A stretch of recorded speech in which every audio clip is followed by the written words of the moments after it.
इरफान अंसारी साहब को यह भी सवाल का जवाब देना चाहिए कि जब चंपई सोरेन राज्य के मुख्यमंत्री बने थे तो जयकारा क्यों लगा रहे थे।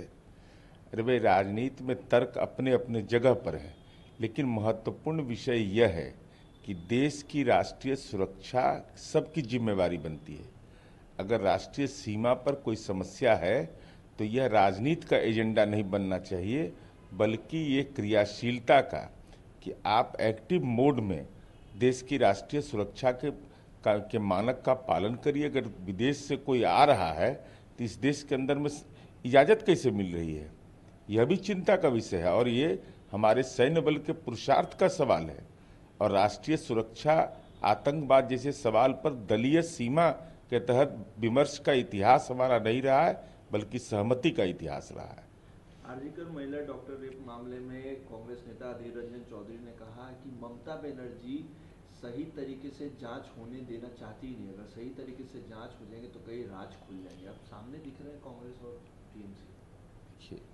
पश्चिम बंगाल में कोलकाता में हुई दुखद घटना और उसके जिस राजनीतिकरण और इंडी गठबंधन के लोगों का मंतव्य, माननीय तेजस्वी यादव कहते हैं कि दूसरे राज्य की हिंसा नजर नहीं आती है, दूसरे तरफ अधीर रंजन चौधरी ममता बनर्जी को कटघरे में खड़ा कर रहे हैं। सच यह है कि कानून के कटघरे में खड़ा करके जल्द से जल्द उस पर कार्रवाई होना चाहिए था दोषी पर। तो ये लोग राजनीति का एजेंडा तय कर रहे, यही इंडी गठबंधन के महिला घटनाओं पर संवेदनशीलता को प्रकट करता है। आर्जिकर कॉलेज की घटना को लेकर पीड़िता के मां का कहना है कि मुझे न्याय चाहिए और न्याय जब तक नहीं मिलेगा जब तक ये आंदोलन चलते रहना चाहिए। बिल्कुल सही, न्याय त्वरित मिलना चाहिए। और बिहार तो इस मामले में रोल मॉडल रहा है। अररिया में ऐसी घटना हुई थी, जहां तक मुझे स्मरण है, 72 घंटे के अंदर में पुलिस ने चार्जशीट फाइल करके सारी प्रक्रिया पूरा कर दिया। और महिला अपराध पर निर्भया कांड के बाद देश के अंदर ये विमर्श का विषय बना, तो राज्य सरकारों को तो त्वरित न्याय देने की प्रक्रिया को, और न्यायालय से लेकर के कार्यपालिका तक सबकी ये जिम्मेवारी बनती है कि त्वरित न्याय मिले, जिससे लोगों का भरोसा हो सके, विश्वास हो सके। और कोई भी अपराधी और ये है तो उसको जाति धर्म के आधार पर, दल के आधार पर विभाजन नहीं, बल्कि उसको जितना कड़ा दंड हो कानून के तहत त्वरित मिलना चाहिए। ममता बनर्जी के बयान को लेकर भी उन्होंने कहा कि ममता बनर्जी ने जिस तरीके से बयान दिया कि पीड़िता के परिवारजन न्याय नहीं चाहते हैं, तो उनके बेटा बेटी नहीं, इसलिए इस तरीके का वो बयान दे रहे। बेटी के खोने का दर्द क्या, मुझे बताया। देखिए, पीड़िता के परिवार का जो मंतव्य है वह बिल्कुल सामयिक है। और पश्चिम बंगाल के मुख्यमंत्री ममता बनर्जी एक महिला मुख्यमंत्री हैं, उनके द्वारा ऐसी हठधर्मिता का मंतव्य दिया जाना यह बताता है कि राजनीति में बिल्कुल संवेदनहीन हो गई हैं। दिल्ली कांग्रेस अध्यक्ष देवेंद्र यादव कहते हैं कि मीडिया रिपोर्ट के मुताबिक आपने 11 वर्षों में सरकार पूरी तरीके से आम आदमी पार्टी फेल रही है दिल्ली में। अब आम आदमी पार्टी और कांग्रेस भी आमने सामने दिख रही है। ये कौन सा इंडिया गठबंधन? इंडी गठबंधन का मतलब ही है मुंडे मुंडे मते भिन्ना। पंजाब में हालात वही है, दिल्ली में हालात वही है, बंगाल में हालात वही है। और माननीय राहुल गांधी जी को यह नज़र नहीं आता है। अरे अब जुबान खोलिए ना कि अरविंद केजरीवाल आज़ादी की लड़ाई में जेल गए थे। भाई, इससे बड़ा और क्या हो सकता है देश के लिए कि जेल के अंदर में रह करके कोई सरकार चलाए, और वह भी आपने मंजूर कर लिया। तथा कथित वैकल्पिक राजनीति का दावा भी आप करते हैं। तो भाई, देश के अंदर वैकल्पिक राजनीति का दावा करिएगा तो जो भ्रष्टाचार के आरोप में है, जो अपराधी है, गुंडा है, लंपट है, सबका सहयोग लेकर के ही मुकाबला होता है क्या? ये कौन सा राजनीति का मॉडल कांग्रेस को पसंद है, मुझे नहीं पता। आरएस भट्टी के ट्रांसफर को लेके तेजस्वी यादव ने कहा कि यहाँ पे कोई काम नहीं कर पाएगा, क्योंकि दबाव में यहाँ अधिकारी काम करते हैं, जो अधिकारी काम करने वाले होते हैं। कौन बोले? तेजस्वी यादव ने कहा है। माननीय तेजस्वी यादव जी बिहार के डीजीपी सीआईएसएफ के डीजीपी बन गए, तो सीआईएसएफ के डीजीपी, यह बिहार के लिए गौरव की बात है ना जिसे बिहार के महामहिम रामनाथ कोविंद थे वो देश के महामहिम बन गए।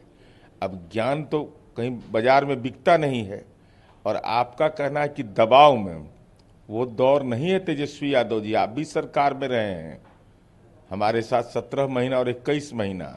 वह आपके पिताजी का दौर रहता था, जब किसी का फिरौती के लिए अपहरण होता था तो एक अन्य मार्ग से कहा जाता था कि ले दे के फरिया लहो, और दरोगा को फोन जाता था, अरे दरोगा जी देखिएगा ये सब अपने आदमी है। आज किसी की औकात इस बिहार के अंदर नहीं है, कोई मंत्री हो, विधायक हो, कितना बड़ा रसूख वाला व्यक्ति हो, जो यह किसी एसपी और दरोगा को फोन कर दे और कह दे कि हम जो कह रहे हैं ये अभियुक्त है, इसको आप छोड़ दीजिए, किसी की औकात नहीं है। उन्होंने ये भी कहा है कि बिना चंदा के ट्रांसफर पोस्टिंग नहीं हो रहा। तो उसका प्रमाण दीजिए, और हम तो तेजस्वी यादव से अनुरोध करेंगे कि कोप भवन से निकलिए। अगर आपके पास साक्ष्य है तो उस कार्यालय के सामने जाइए और वहीं से फेसबुक लाइव करिए, कहीं कि इस पदाधिकारी का पोस्टिंग इतने रुपया लेकर, रिश्वत लेकर के इस आदमी ने किया है, नाम लेकर के बोलिए, तब आपकी साख बढ़ेगी। नहीं तो आप पर धारा 420 का मुकदमा भी है, आप राजनीति में भी 420 ही माने जाएंगे। देश भर में जाति आधारित गणना कराने को लेकर राजद प्रदेश मुख्यालय के बाहर प्रदर्शन करेगा 1 सितंबर को, वही 9वीं अनुसूची में। ये राजनीति के कोरोना के रूप में चिन्हित माननीय तेजस्वी यादव अब पटना में नजर आएंगे।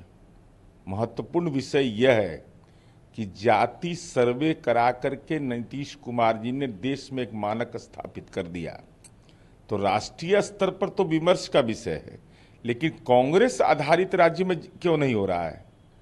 जहां कांग्रेस शासित प्रदेश में बिहार मॉडल पर जाति जनगणना हो, सर्वे हो, और साथ ही साथ कर्नाटका में कांग्रेस की सरकार है, जाति सर्वे हो चुका है, उसकी रिपोर्ट प्रकाशित करने के लिए कब धरना देने चलिएगा? समय और तिथि तय करिए, हम भी आपके साथ चलने को तैयार हैं। उन्होंने ये भी कहा है कि जनता दल के समय ही लालू प्रसाद यादव ने जाति आधारित गणना कराने की बात की थी और देश भर में जाति आधारित गणना हुआ था। तो 2011 में जाति जनगणना हुआ तो उस रिपोर्ट क्यों नहीं प्रकाशित करवाए?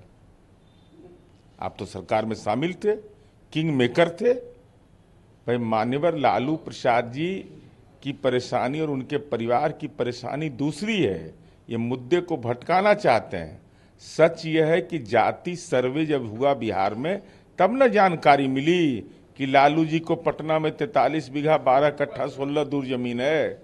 उस सामाजिक आर्थिक सर्वे से आया ना कि कहाँ किसका किसका जमीन है। अभी तो जमीन का सर्वे होने दीजिए ना, तब पता चलेगा कितने नेताओं की संपत्ति बेनामी हो जाएगी।